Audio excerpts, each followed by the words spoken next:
Hi மக்களே, வணக்கம். இப்போ பாருங்கள், நம்ம ஃப்ரான்ஸில் காய்கறி இயற்கை விவசாயம் பண்ணுற இடத்துல போயிருக்கிறோம் பாருங்கள். நம்ம அதை போய் பார்க்குற அன்னைக்கு எனக்கு ஒரே ரொம்ப நாளுக்கு அது ஆசை. பிள்ளைகிட்ட கேட்டேன், எடுத்துன்னு போட்டு காட்டினாங்க. அப்போ எனக்கு இந்த விலை வித்தியாசத்தெல்லாம் பார்க்க பார்க்க நம்ம என்ன காய்கறி சாப்பிட்றோம், ஏன் இது இவ்வளோ விலை வித்தியாசம் விற்கிதுன்னு நினச்சேன். அப்புறம் பார்த்தா விலையெல்லாம் விசாரிச்சுட்டு லைனில் நின்னேன். நானும் எனக்கு தேவையான காய்கறிலாம் எடுத்து நின்னேன். அப்புறம்தான் தெரியுது நம்ம சாப்பிட்ற சாப்பாடு கொஞ்சம் பூச்சிக்கொல்லி மருந்து அடிக்கிறது தான். அப்போ இதெல்லாம் பியோவாக இருக்குது. நிறைய இயற்கை விவசாயத்துலேருந்து அந்த ஒரு இடம் மட்டும்தான் இயற்கை விவசாயத்துக்கு முக்கியத்துவம் கொடுத்து அங்கே வச்சுருக்காங்க. நம்ம இதை நான் ரொம்ப நாள் போய் பார்க்கணுன்னு ஆசைப்பட்டு போன இடம். அங்கே போனேன். இந்த பாருங்கள், இதிலே விலை வித்தியாசம்லாம் நிறையா தெரியும் பாருங்கள் உங்களுக்கு.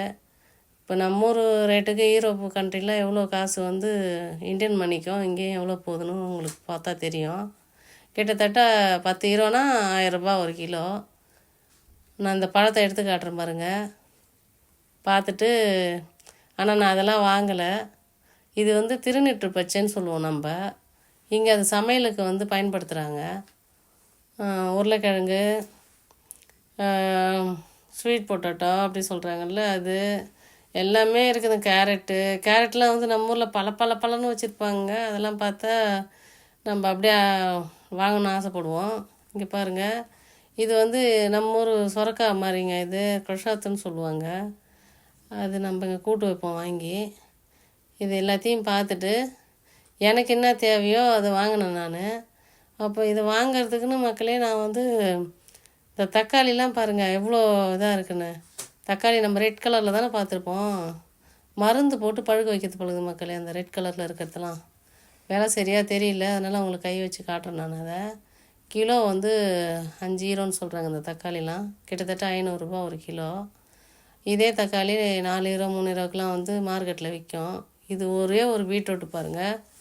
இது இயற்கை விவசாயத்தில் வளைஞ்சது தான். இது எந்த மருந்தும் போடாமல் ஒரு கிலோவுக்கு கூட இருந்தது. இதை நான் வாங்கிட்டேன். ஆனால் எனக்கு ஆசைப்பட்டேன் அதை வாங்கணுன்னு. அதை வாங்கிட்டு சமைச்சும் பார்த்தேன். நல்லா தான் இருந்தது. செம்ம டேஸ்ட்டாக வேறு இருந்ததுங்க. அது நான் அந்த ஒரு வீடியோவில் போடுறேன் பாருங்கள். இதை வாங்கிட்டேன் நான். இதை வாங்கிட்டு அப்புறம் நிறையா கொஞ்சம் எனக்கு தேவைப்படுற காய்கறிலாம் திட்டமாக வாங்கினேன். நிறையா வாங்கலை. ஒரு மாம்பழம் ஒன்று வாங்கினேன். ஏன்னா மாம்பழம் கூட அங்கே பூச்சி அடிக்காமல் இருக்கிற மாம்பழம் சொல்லிட்டு, பூச்சிக்கொல்லிலாம் எதுவும் போடாத மாம்பழம் சொல்லிவிட்டு அதை வாங்கினா டேஸ்ட் எப்படி இருக்குன்னு பார்க்கறதுக்காக. நல்லா தான் இருந்தது உண்மையிலே. மருந்து அடிக்காததுக்கும் நம்மளுக்கு காய்கறி ஷைனிங்காக இருந்தால் போதுன்னு வாங்கின்னு வர என்ன மாதிரி ஆளுங்களுக்கு. அப்புறம் பார்த்த உடனே தான் தெரிஞ்சது நம்ம இயற்கை விவசாயம் பண்ணுறோம், அது எதுக்காக பண்ணுறோம், அதில் எவ்வளோ நன்மை இருக்குதுன்றது எனக்கு தெரியாத இருந்தது. இங்கே போய் பார்த்த உடனே இங்கே எல்லோரும் நிற்கிறவங்களாம் டாக்டரு, பெரிய ஆளுங்க, அவங்களுக்கு விஷயம் தெரிஞ்சவங்க நிற்கிறாங்க. இது பாருங்கள், இது ஒரு பூசணிக்காய். இந்த பூசணி பூ மாதிரி இருக்குது பாருங்கள். இதெல்லாம் ஆச்சரியமாக இருந்தது எனக்கு. நம்ம ஊரில் இது இல்லை. அது எல்லாமே ஒரு மாதிரி, அது ஒரு டிசைனாக நம்ம வரைஞ்ச மாதிரியே இருக்குது பாருங்கள். நல்லா இருந்தது பார்க்குறதுக்கு. அதெல்லாம் நான் எடுத்து பார்த்துன்னு அந்த மக்களே. அப்புறம் அந்த திருநீற்று பச்சையை வயலட் கலர்லேயும் இருக்குது. இது பாருங்கள், இதுவும் இங்கே சமைக்கிற பொருள் தான். காய்கறியில் செஞ்சு சம்மந்தப்பட்டது தான். இந்த தக்காளிலாம் பாருங்கள், சின்ன குண்டு தக்காளி, சீரியல் தக்காளி சொல்லுவோம் நம்ம ஊரில். இதெல்லாம் பார்த்துட்டு பாருங்கள் மக்களே, எல்லோரும் எடுத்துக்கணும் லைனில் நிற்கிறாங்க. அப்போ நானும் அங்கே நிற்கிறேன் பாருங்கள். நான் என் பையன் வீடியோ எடுக்கிறாரு என்ன, அதை பார்த்து நிற்கிறேன். கை காட்டுறேன் பாருங்கள். லைனில் நின்று எல்லாத்தையும் பில் போட்டுக்கின்னு இந்த பூசணிக்காயெல்லாம் பார்த்துட்டு எனக்கு வாங்க ஆசை தான். இந்த திராட்சை பாருங்கள், இதெல்லாம் அங்கேயே விளைஞ்சது தான். இந்த திராட்சைலாம் நல்லா இருந்தது, டேஸ்ட் இருந்தது. சாப்பிட்டும் பார்த்தேன் நான். ஆனால் நான் திராட்சைலாம் வாங்கலை, காய்கறி தான் கொஞ்சம் வாங்கினேன் எல்லாத்துலேயும். இது ரொம்ப நாள் ஆசை எனக்கு, கிட்டுன்னு போன்னு சொல்லி நான் என் பசங்களை கேட்டுன்னே இருப்பேன். அப்போ ஒரு நாள் சனிக்கிழமை சந்தர்ப்பம் கிடச்சிது. சரி வாங்க இட்டுன்னு போகிறேன்னு சொல்லிட்டு போய் காட்டினாங்க அந்த இடத்துல. இதெல்லாம் அங்கே விளைவிக்கிற ஜூஸு, ஜாமு, ஹோம் மேக்கர். இவங்க கையாலே இது எல்லாமே செய்கிறவங்க, ஃபேக்ட்ரி கிடையாது. இது நல்லா இருக்கு. ஆனால் பார்க்குறதுக்கு அந்த இடத்துல நிறைய பேர் வாங்கினாங்க. இது ஒரு மாம்பழம் காட்டும் பாருங்கள், நல்ல விலை. இது ஒன்று வாங்கினேன் நான். அப்புறம் அந்த ஜாமு, அங்கேயே காய்கறிலாம் விளைய வைக்கிற இடம், அதெல்லாம் போய் பார்க்கணும் தான் போனது. அன்றைக்கின்னு பார்த்தா அன்றைக்கி விசிட் டைம் இல்லையா. நான் முக்கால்வாசி போனதே வீடியோ எடுக்க தான் போனேன் நான். அதெல்லாம் பார்க்கணும், வீடியோ எடுக்கணும்னு. விசிட் டைம் இன்றைக்கி இல்லை, நீங்கள் இன்னொரு நாளைக்கு வாங்கன்னு சொல்லிட்டு சொல்லியிருந்தாங்க. அப்போ என்னால் போக முடியல, சந்தர்ப்பம் சரியில்லாமல் உடம்பு சரியில்லைன்னு சொல்லிட்டு இந்தியாவுக்கு போயிட்டேன் மக்களே. ஆனால் இன்னொரு தடவை வந்து வெயில் நாள் வந்த உடனே சம்மருக்கு அங்கே விளைய வைக்கிற பொருள்லாம் எப்படிலாம் நான் செய்கிறாங்கன்னு சொல்லிட்டு நான் எடுத்து காட்டுறேன். வீடியோ கொஞ்சம் ரொம்ப லென்த்தாக தான் போயிடுது. நான் வாங்கிட்டு வந்துட்டேன் மக்களே.